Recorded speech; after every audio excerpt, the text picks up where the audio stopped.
Hello and welcome to my channel. I am Rebecca and I have been on a weight loss journey for 8 years.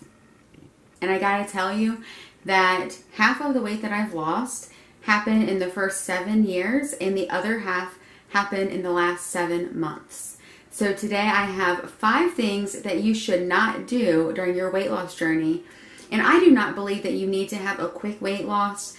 The longer the better, but I also do not think that you need to take 8 years to get down to the weight that you want to be or that your body wants to be. I am currently down 60 plus pounds. I am pretty much where I want to be, maybe a few pounds down. And then I'm just going to switch over to intuitive eating. So I'm going to turn you around, just show you what I'm looking like these days. And then I'm also going to give you 5 things that you should not do when you're trying to lose weight. Alright guys, so this is me right now, and honestly, I'm feeling pretty good about myself. I'm feeling pretty good. You know, I work out 5 or 6 days a week, and I still have cocktails with my husband and ice cream with my daughter, and that is all that really matters to me. That's what I want to do. But I want to share with you these 5 tips because I don't want it to have to take you as long as it took me. And again, I also don't think it should be a quick weight loss because the quicker weight comes off, the quicker it can come back on. And the whole point is to really have weight loss for the long term, for a lifestyle. So let's get into these 5 things that you should not be doing while you're on a weight loss journey. Okay guys, let's talk about these 5 things you should not be doing during your weight loss journey. Number 1, do not analyze your food diary every single day just because you went up a pound or even because you went down a pound. There are many reasons the scale fluctuates, and it's all really due to water retention. So this could be because of salty foods that you ate. This could be because you had a strenuous workout. This could be because you had increased carb intake. This could be actually due to stress. This could be due to hormones. So do not freak out if you've gained a pound, and don't feel like you actually lost 2 pounds in one day either. So usually a good steady weight loss is like 1 to 2 pounds per week. I personally am happy with just a pound a week. And so I really encourage you not to analyze your food because you're gonna go up a pound. You're like, oh my God, but last night I ate pasta and that's why I gained weight, so now I can't. Because you know what's going to happen? One of these days, you are going to have a perfect day, completely clean, and you're still going to go up a pound. And then you're going to be like, what the heck? I ate everything perfectly. I did everything. I worked out. I ate. You know what? This doesn't work. I'm done. Give up. Then you cycle back to the old ways, and then you continue on that cycle of gaining and losing and gaining and losing and never finding any sort of satisfaction in your journey.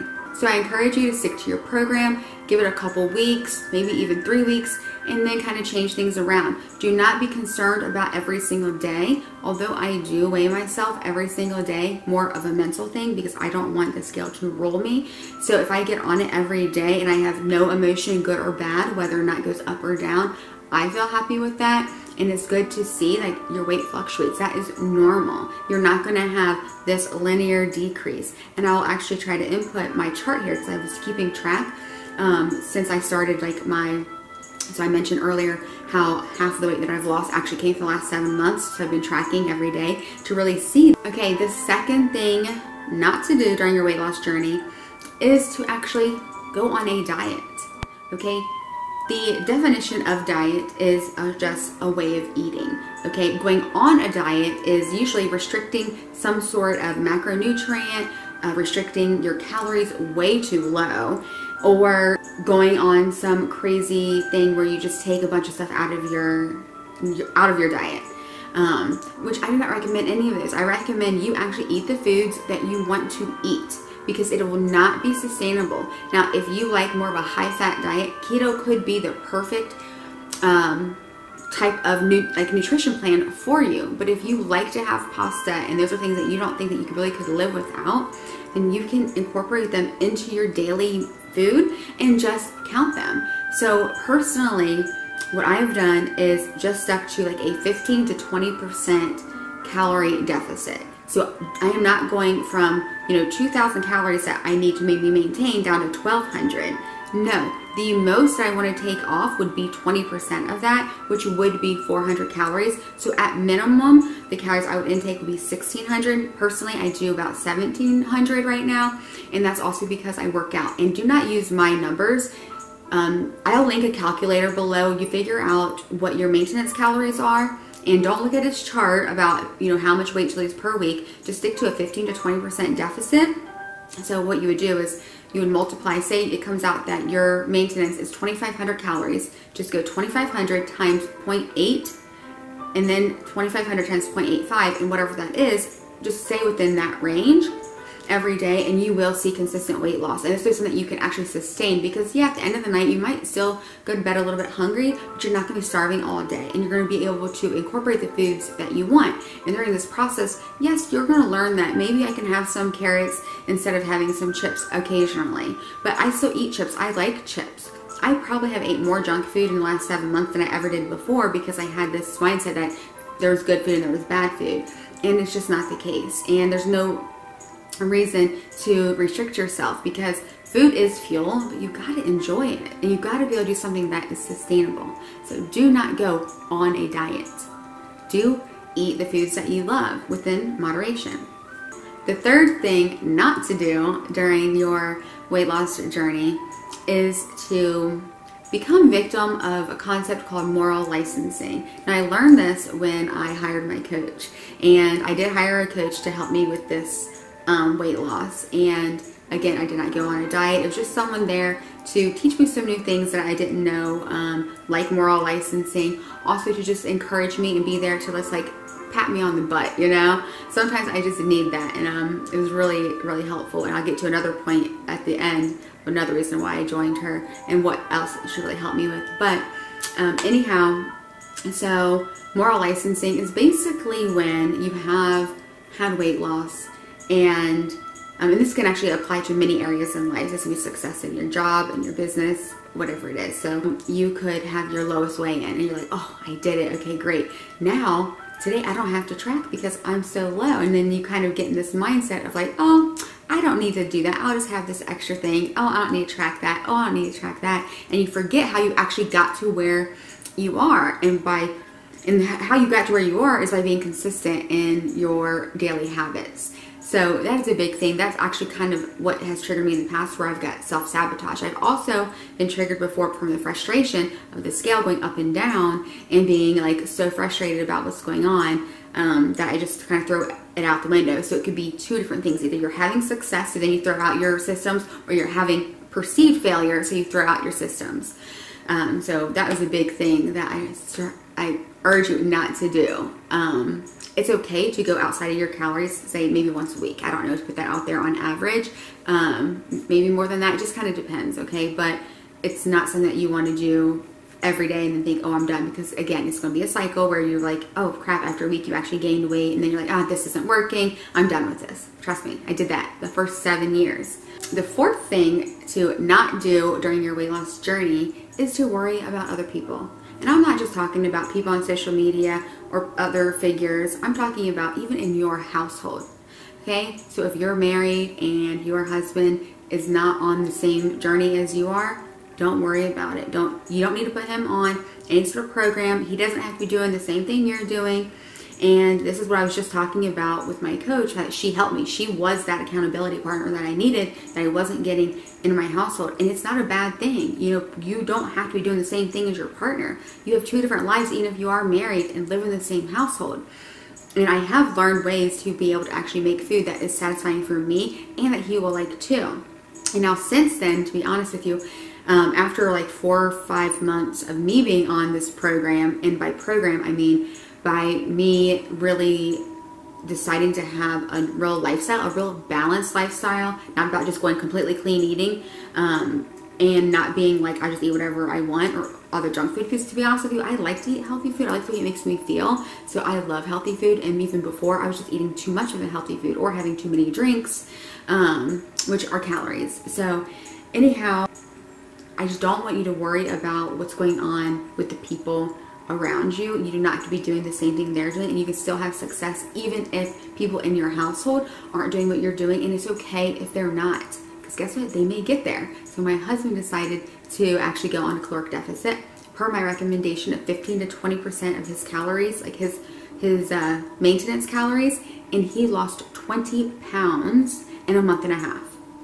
Men, seriously, it's ridiculous. But anyway, side story. I'll get off track there, but just focus on you. Focus on number one, which is you. Okay, you are the only one who's going to be there for you for the rest of your life that you can guarantee. So you have got to make sure that you are a priority. Not to say that you shouldn't be caring about other people, so don't even go there, but you have to care about yourself. It's very important. Now, the fifth thing not to do during your weight loss journey, and I know this is a tough one, because I already know that you want this. I wanted it. And it's to not be in a hurry. Why are you in a hurry? Do you want this for life, or do you want this for now? Ask yourself that. Is this something that you actually want to have forever? Or do you just want to lose 20 pounds now to lose 20 pounds just to gain 30 of it back? Because just like the tortoise and the hare, the tortoise won in the end, right? Slow and steady wins the race. And it also gives you time, number one, for your body to adapt, for your skin to retract as you're losing weight, so you can prevent the loose skin from happening, which is loose skin and scar tissue. Loose skin and scars just may happen anyway, no matter what, but you will decrease them if you do it gradually. And also, I feel like if things happen too quickly, you don't appreciate them, and they don't really become habits. It takes 66 days for you to even create a habit. So if you were to lose 15 pounds in 1 month, you never really got the chance to create any habits around that. And that's what also makes it unsustainable, because you haven't practiced it enough. And you probably did it by restricting way too much. And the last thing about not being in a hurry is I feel like you won't get that sense of accomplishment if it happens too quickly. You have to have a little grit in it. You have to work for it, make it happen. And I think you get that by taking your time with it. And again, I don't want you to have to wait 8 years, but hey, what about 8 months? What would happen if in 8 months you were down 32 pounds? How would you feel in 8 months? And here's a bonus thing. Here's a bonus. Here's number 6 of what you should not do during your weight loss journey. Do not focus on your why. Don't focus on why you want to lose weight. Don't focus on why it has to happen. I want you to focus on what you're going to lose out on, what you're going to miss out on if it doesn't happen. If you do not become the person that you want to be, what are you going to miss out on? You're going to miss out on playing with your kids. You're going to miss out on some great nighttime with your husband or wife if you're a man watching. Are you going to miss out on roller coasters? Are you going to miss out on having fun at the beach? Are you going to miss out on actually taking that next step in your career? What are you going to miss out on? Because you could have all kinds of whys, and none of it will stick unless you know what you're going to miss out on if you don't do it. Thank you so much for sticking around to the end, and I really hope you got something out of this video. If you have any questions, leave them below. If you like content like this, please subscribe to my channel. Hit the bell so you can be notified when I upload. Tell me what you want to hear. You want to hear more about my journey, or do you want to have some food ideas? Are you interested in like what I eat in the days?